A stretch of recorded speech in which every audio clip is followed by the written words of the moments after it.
En diciembre de 2018 llegué a Buenos Aires. Había entrado a un país que tenía en la mira y en la imaginación desde los 16 por su movida artística y cultural. Lo primero que hice fue irme a la librería El Ateneo, ubicada en la famosa avenida Santa Fe, para recorrer lo que antes fue un cine y un teatro y explorarla con la alegría de saber que es una de las más grandes de América Latina, pues la habitan más de 120.000 autores y además porque es conocida como una de las librerías más lindas del mundo.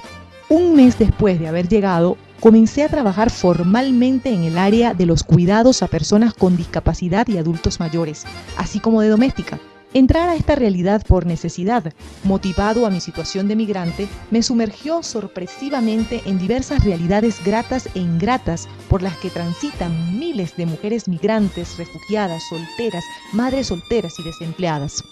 En la marcha corroboré que el oficio de cuidados y de trabajos domésticos es visto solo como una opción para sobrevivir por muchas mujeres profesionales y sin ningún tipo de instrucción académica, tanto en sus mismos países como en el extranjero. Es el peor es nada. Es la tabla de salvación de mujeres que tienen que resistir en un mundo machista a la talla de los hombres, nacidos para los negocios y los territorios del poder en lo físico e intelectual.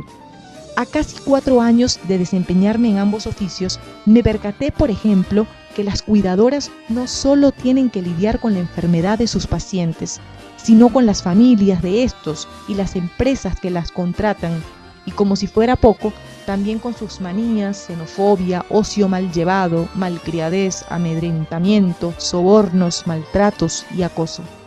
Siendo la mujer el burro de carga más antiquísimo de la historia, fui partícipe de cómo las mujeres entramos en un dilema no solo como madres, esposas, hijas y ciudadanas, sino también como cuidadoras y domésticas, cuando nos cuesta diferenciar, por el velo de la culpa inoculada históricamente, el trato que merecemos cuando se trata de servir a otro.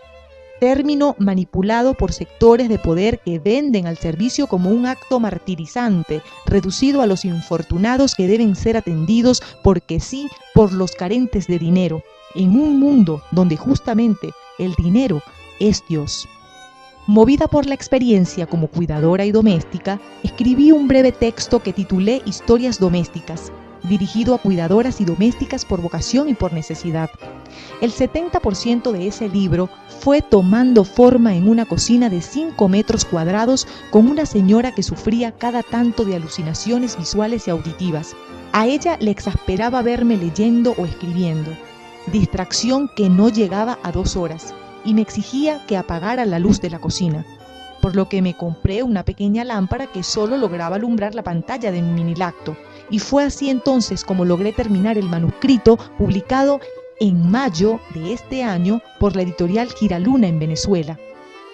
Debo decir que el hermano de esa paciente consintió que leyera y escribiera durante la guardia porque era consciente de que pasar 6 y a veces hasta 12 horas mirando noticieros y programas de farándula era realmente una experiencia alucinógena. Sin embargo, su hermana siempre insistió en que yo también podía mirar el techo. Según el Ministerio de las Mujeres, Géneros y Diversidad Argentina, los oficios domésticos y de cuidados suelen ser tercerizados a mujeres migrantes.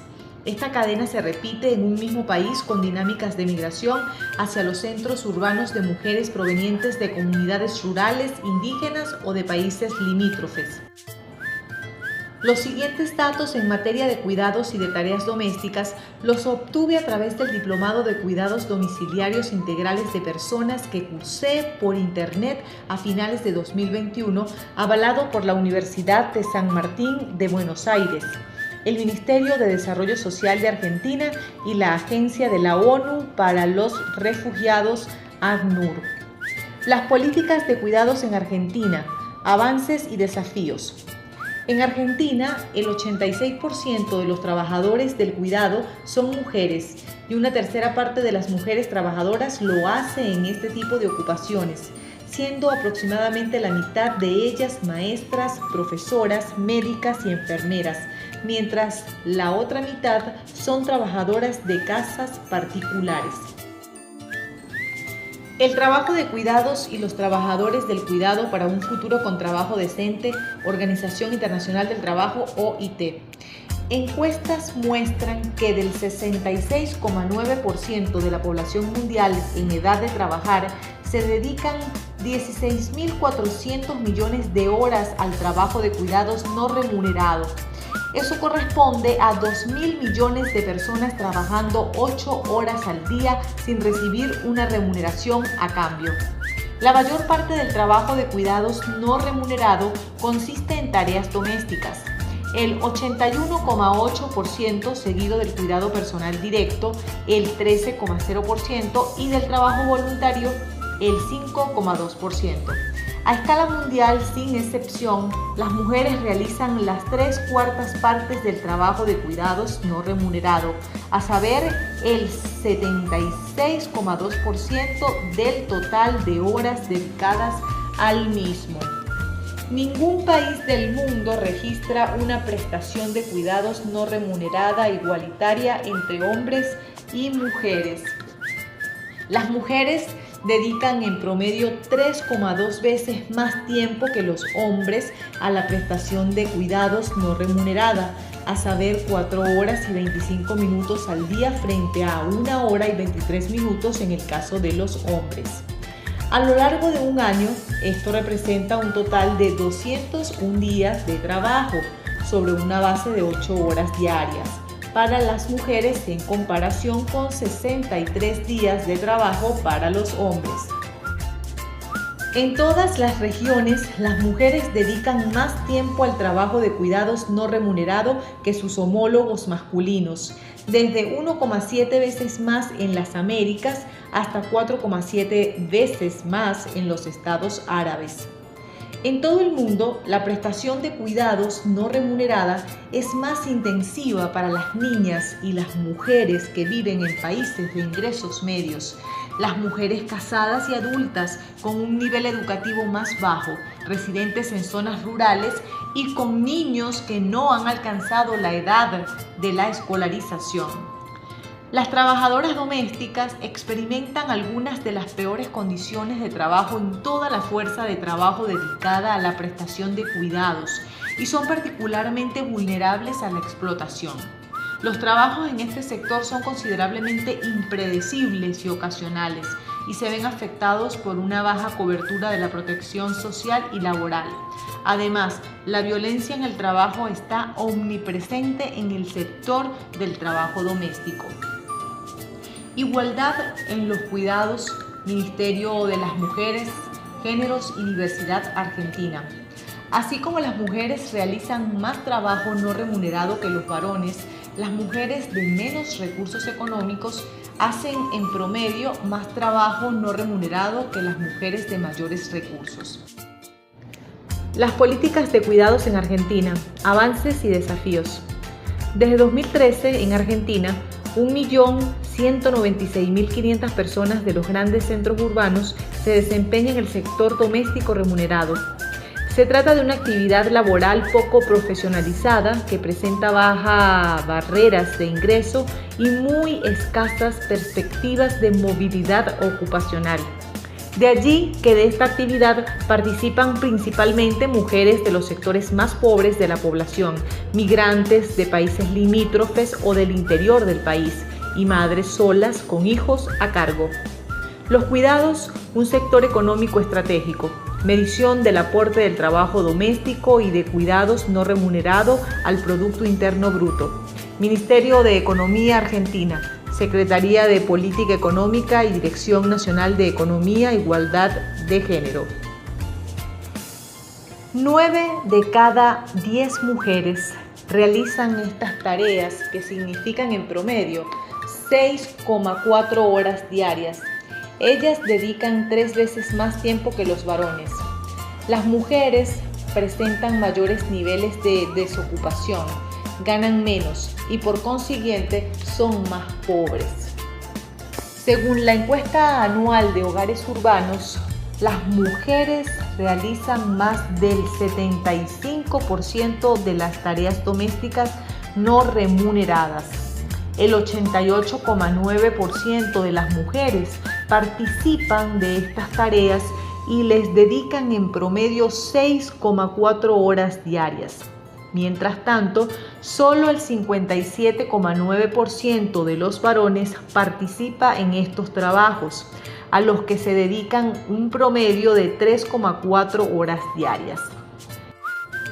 Según el Informe de Población de las Naciones Unidas, Informe Técnico COVID-2019, un enfoque de género, proteger la salud y los derechos sexuales y reproductivos y promover la igualdad de género, marzo 2020, las mujeres representan el 70% de la fuerza laboral de la salud en el mundo.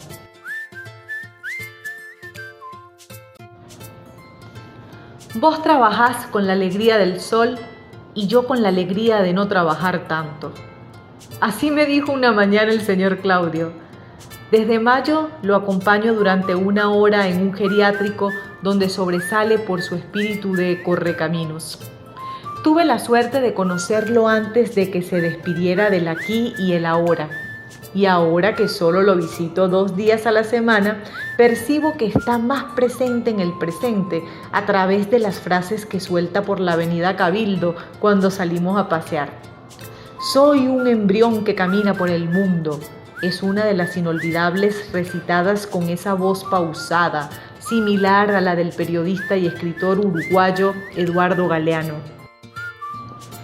El señor Claudio ama las pepas de membrillo, sobre todo una marca que no debo decir, pero que él siempre publicitó como frescas y suavecitas. Cuando me ve, me dice con particular soltura, «Hola, chama», o «¿Cómo te va, pana?», porque es una forma de amar a Dalila, su hija venezolana que lo remonta a sus viajes a Caracas y a Boconó, un pueblo del estado Trujillo, del que se siente parte como del Teatro Colón y el Obelisco. El tío Pancho, así llamé al señor Claudio en uno de los apartados que narré inspirada en su talento como coleccionista de monedas, en un breve libro de ficción que aún escribo. Aquí se los comparto.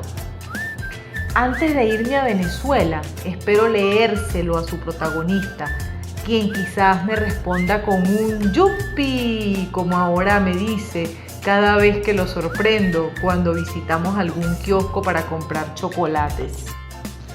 Rebeca coleccionaba palabrotas como su tío Pancho monedas.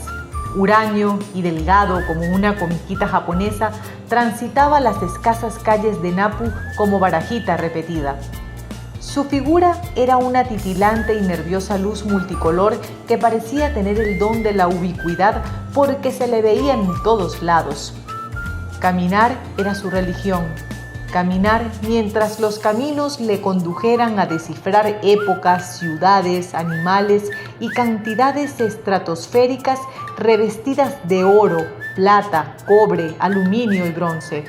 Se le veía tan libre y apasionado en su mundo de coleccionista, sin un peso real en el bolsillo, mientras Rebeca envidiaba y emulaba su emancipación, presintiendo además una alquimia secreta que le hacía pensar que este misterioso personaje podía atravesar esas mezclas de metales hasta convertirse en un ser microscópico al que se le permitía viajar en el tiempo sin necesidad de pasaporte ni de ningún trámite legal de los cuales ella carecía, y más con esa minúscula y vulnerable apariencia de desdentada y moñitos estrafalarios que le hacían en contra de su voluntad. María Elizabeth Valencia, psicóloga venezolana egresada de la Universidad Central de Venezuela, radicada en Bogotá, argumenta que ante situaciones difíciles, el ser humano concientiza su vulnerabilidad y se hace más compasivo, más sensible, más humano. Todos tenemos capacidades innatas y al ponerlas al servicio de las otras personas, nos fortalecemos y cumplimos nuestro propósito. Conociéndonos a nosotros mismos, podemos conocer y entender al otro. De esa forma podemos valorarlos. Conociendo la historia del otro, nos hacemos compasivos y podemos ser tolerantes y empáticos. Crecemos y aprendemos de las diferencias. Abriéndonos a conocer a los demás, podemos apreciarlos y crecer como personas. somos seres espirituales viviendo una experiencia humana. Por su parte, Useche subraya que, desde el punto de vista de la antropología, como una ciencia que estudia las características físicas y culturales de una comunidad de seres humanos, es necesario poder aportar que la migración puede ser vista no solamente como un problema, sino también como una oportunidad de intercambio, de complementariedad y de construcción de nuevas redes que se concretan en nuevas realidades sociales y culturales a través del intercambio, gastronomía, hábitos y costumbres. Sin embargo, esta forma de verla ha sido torpeada muchas veces por el Estado y los medios de comunicación al promover elementos discursivos que generan o construyen un concepto negativo de la migración, lo que nos lleva al plano sociológico de cómo atender las características de nuestras relaciones sociales o de nuestras relaciones humanas. Cómo la migración transversaliza la construcción de una sociedad. En el caso de la sociedad venezolana, a mitad del siglo XX, las migraciones que venían de la Europa posguerra construyeron nuestra gran infraestructura y eso generó toda una descendencia que permitió un desarrollo en muchas áreas de la sociedad.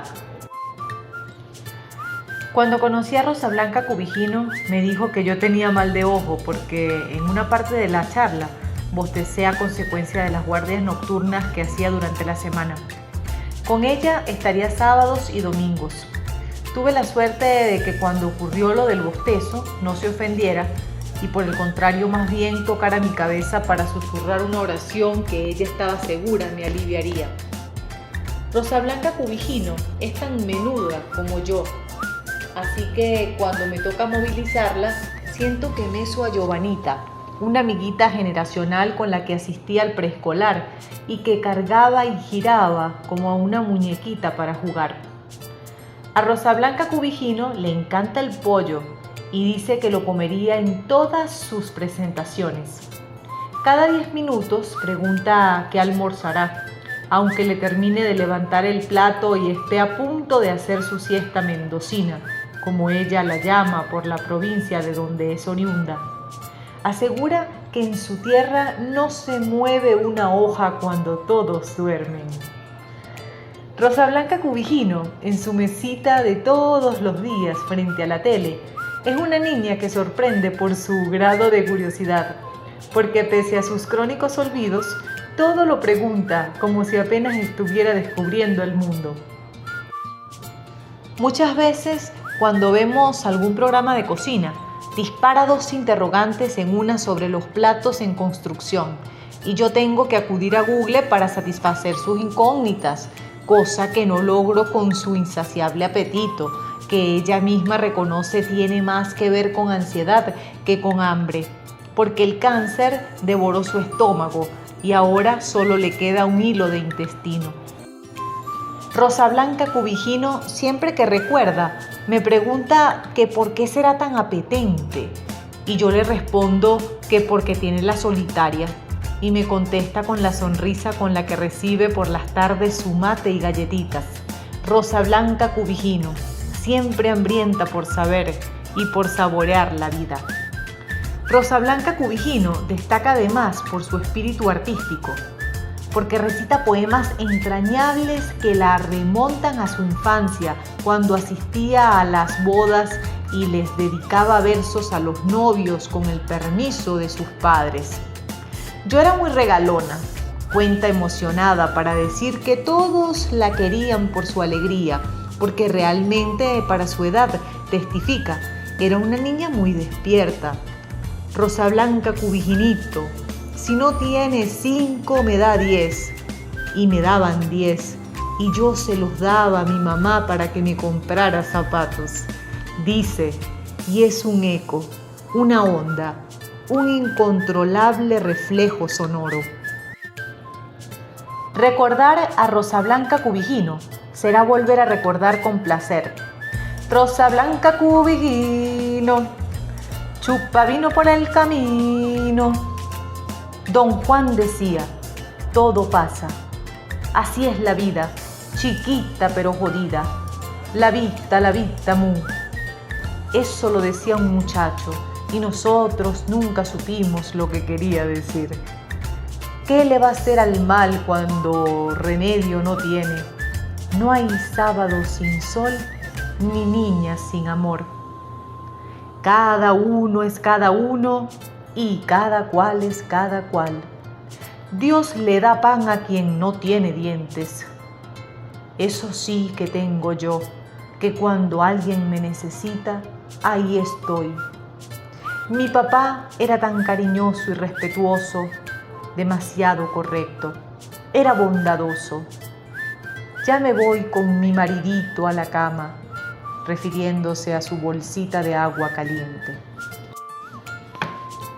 La experta en psicología migratoria destaca además que poseemos dones especiales para imaginar y crear nuestro mundo. Somos capaces de cambiar nuestra realidad con el poder de nuestra imaginación y nuestra capacidad de actuar en consecuencia. De igual manera, la fuerza de nuestro espíritu es inquebrantable cuando tenemos un fin noble y retador. Ante situaciones difíciles, el ser humano se pone a prueba y descubre capacidades que nunca pensó que poseía. De esta forma, se transforma y crece.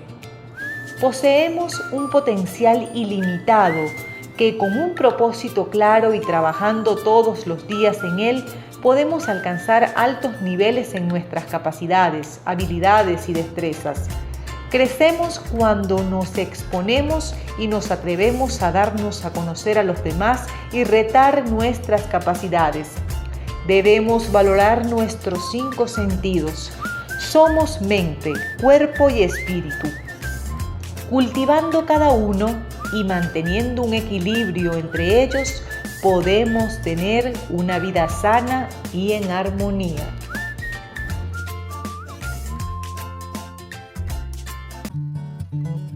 El día que informaron la muerte de Hugo Chávez, recuerdo que fue pasada las 5 de la tarde y estaba en una institución pública para la que trabajaba en ese momento.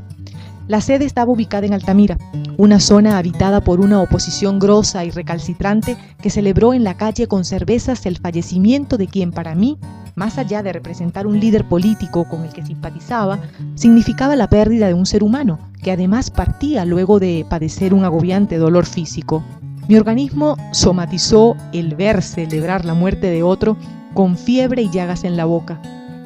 Y en ese estado escribí un artículo 1000% visceral donde drenaba mi rabia y dolor llamando basuras a los venezolanos que se embarcaron en una nota de alegría ante este hecho, tanto en el país como en el extranjero.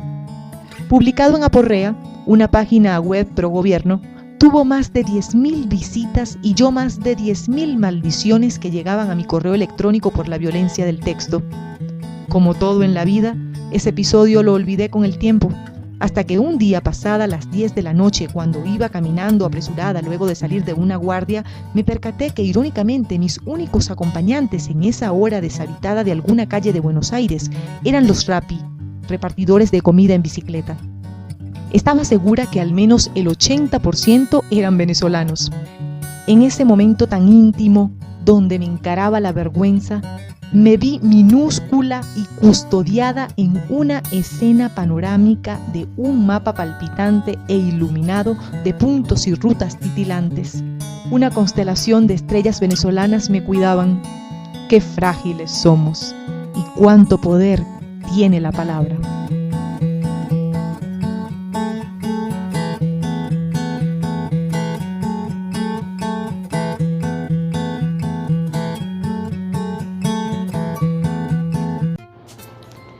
La hija de una paciente me regaló 2 camperas de la reconocida marca Zara, más un tapado de lana.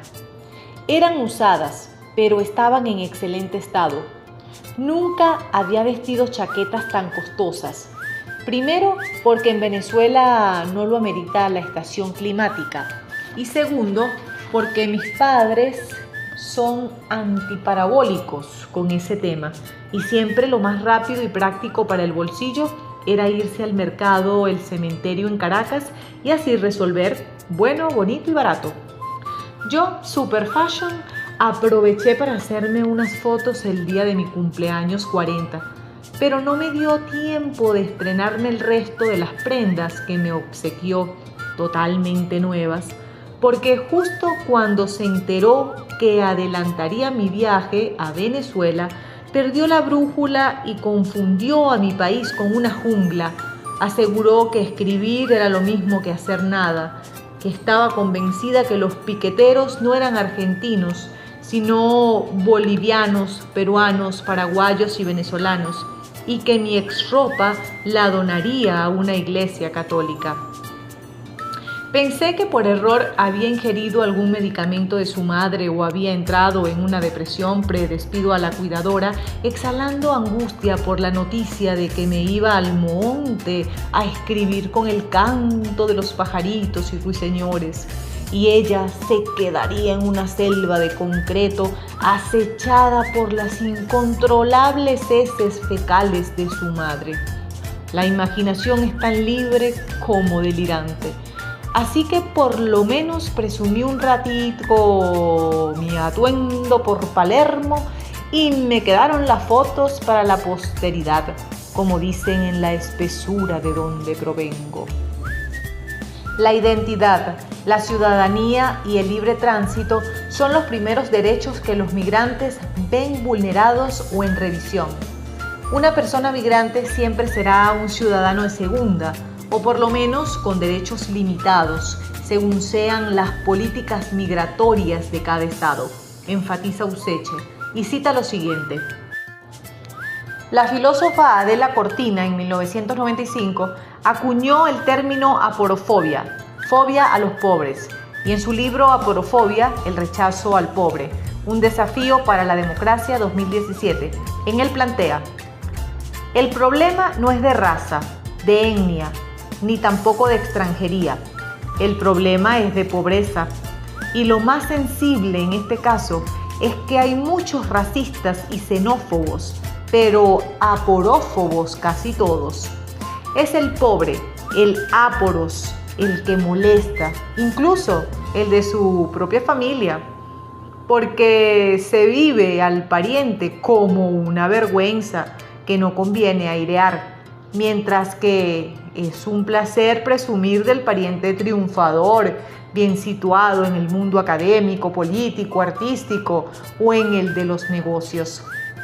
Es la fobia hacia el pobre la que lleva a rechazar a las personas, a las razas y a aquellas etnias que habitualmente no tienen recursos y por lo tanto no pueden ofrecer nada o parece que no pueden hacerlo. En el caso del fenómeno de la migración venezolana, los estados han definido políticas migratorias que limitan la entrada de personas de nacionalidad venezolana con la intención de atraer a trabajadores altamente calificados y restringir el tránsito a los migrantes más empobrecidos. Para dar cuenta de esto, basta con revisar las decisiones de políticas migratorias durante el periodo 2017-2020 tomadas por los estados de la región para atender la crisis migratoria venezolana, acentúa el investigador. En Buenos Aires también trabajé como cajera en un lavadero de autos y fui el dolor de cabeza por mi tortuguesco aprendizaje matemático de una cajera venezolana experimentada encargada de enseñarme la única fórmula que debía memorizar para abrir y cerrar diariamente ese negocio visitado en su mayoría por hombres, quienes parecían padres responsables dejando a sus bebés en la guardería, y yo, la mamá regañona que debía entrar al cuadrilátero cada tanto para monitorear que los lavadores venezolanos, paraguayos y argentinos hicieran bien su trabajo. Yo, que no tengo la más mínima idea de cómo se baña un niño ni se cambia un caucho. Pese a que en algunas ocasiones tuve que solicitar firmemente a los explotados, porque ganan miseria, que me devolvieran el dinero que yo olvidaba descontar de los vales que pedían durante el día y que caía en cuenta con el descuadre de la caja en el momento de pagarles, disfruté muchísimo este trabajo que casi me manda al hospital o al cementerio cuando me fui a los gritos con uno de ellos al proponerme, como en las películas, que robáramos al dueño. Yo, una explotadora explotada, porque tampoco ganaba un carrizo, pero amante de la lujosa libertad, la cual muchos de los lavadores y dueños de los lavaderos de auto experimentarían solo manejando un Ferrari. El experto en migración recuerda que hoy la migración significa un hueco en el bono poblacional de Venezuela y también afecta a nuestra sociedad, pero también está aportando al Producto Interno Bruto en la economía de las sociedades de acogida. También es cierto que hay algunos elementos negativos, pero es parte de cómo se está dando este proceso y es parte también de esa evidencia de la crisis del sistema económico y social impuesto desde lógicas dominantes. Y bueno, ahí entramos a la política como una ciencia que estudia las relaciones de poder y es necesario que desde la política se evidencie la condición de vulnerabilidad en que los estados han ubicado al migrante, que divide más a una raza humana y que nos distancia, nos aleja y no nos permite construir convivencias armónicas que nos plantee el desafío de asumir el devenir en el contexto del siglo XXI, que es un contexto bastante complejo, globalizado, en crisis climático, en crisis económica global, con inestabilidad política o por lo menos con tensión. Y la evidencia es el conflicto ruso-ucraniano, que también afecta no solo a las poblaciones que están en tránsito, sino también a las que están establecidas en un territorio determinado. Creo que desde la política hay que diseñar medidas y tomar acciones para que los decisores comiencen a construir mecanismos de atención coordinados regionalmente para velar por los derechos humanos de las personas que están en condición migratoria. Otro de los oficios que disfruté como pájaro en el aire fue el de volantera. Durante el viaje lo hice en 3 tiempos y 2 geografías. En Ecuador, mientras estuve en la tienda de ropa americana, y en Argentina, comenzando el 2022. Esta actividad me recordó el vértigo y la emoción que sentía cada vez que llegaba a un país nuevo. El hecho de lanzarme por las calles sin rumbo y sin tiempo me hacía sentir como un reloj colosal y desorbitado, absolutamente poderoso, capaz no de recorrer, sino de volar y pilotear mi propia nave. Un espíritu vagabundo del que huían muchos transeúntes, tal como me quedó clarísimo cuando en la avenida Álvarez Jontes de Buenos Aires, un niño les dijo a sus padres casi a los gritos a pocos metros de mí: «Escóndanse, que allá viene otra vez la nena volantera». Es tan impresionante el desperdicio de papel como necesario que exista este oficio para entretener la cabeza, ejercitar las articulaciones y ganar al menos 300 pesos por hora. La lógica del volanteo es proporcional a la de la reproducción per se. Es más común que el papelito entregado segundos después vaya a la basura que quienes lo reciben se enteren de lo que se está informando o promocionando. Errar entre papeles para entregar te permite además vagabundear con la formalidad de un ministro en su oficina o de un médico en su consultorio. Es legal, digno y respetable para quien los reparte en un mundo donde sus calles parecen plazas de toros. Muchas veces imaginé sacar un paño rojo y torear y torear y torear. «Ole, ole, ole, ole, ole», les decía mentalmente a los caras de orto y luego seguía volando.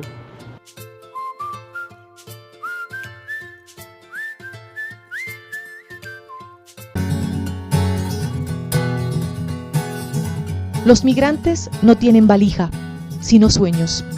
No es un cliché, son sueños, como los tienen todos los seres humanos. De sueños está hecho un migrante.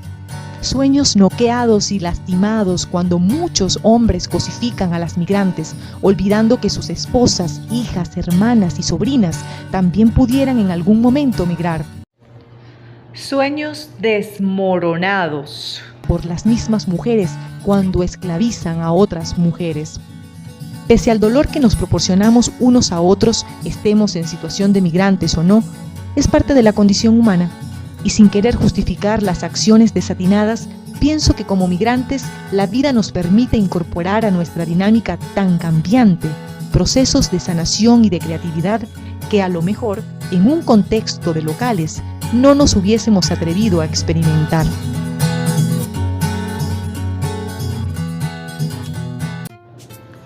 Descubrir además en un viaje que las mujeres que ganamos menos dinero trabajando tenemos que justificar a la sociedad las cosas materiales que llegamos a comprar como si no tuviéramos derecho de adquirirlas, si bien es una realidad indignante, también es risible por su carga de prejuicios y egoísmo, donde nada tiene que ver el machismo, sino un asunto humano, porque las mujeres también participamos en muchas injusticias. Sí, humano, la única causa que debería prevalecer en las distintas culturas.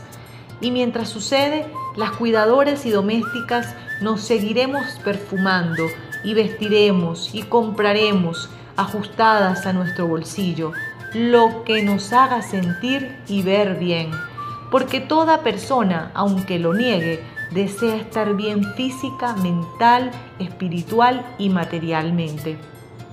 En este viaje descubrí también que al final todos queremos vivir y que para vivir debemos domesticar nuestra mente, convertirla en nuestra aliada para no enloquecer de felicidad o de tristeza. Y eso incluye practicar el humor o engancharte al horóscopo o a los dioses o al dios de tu preferencia.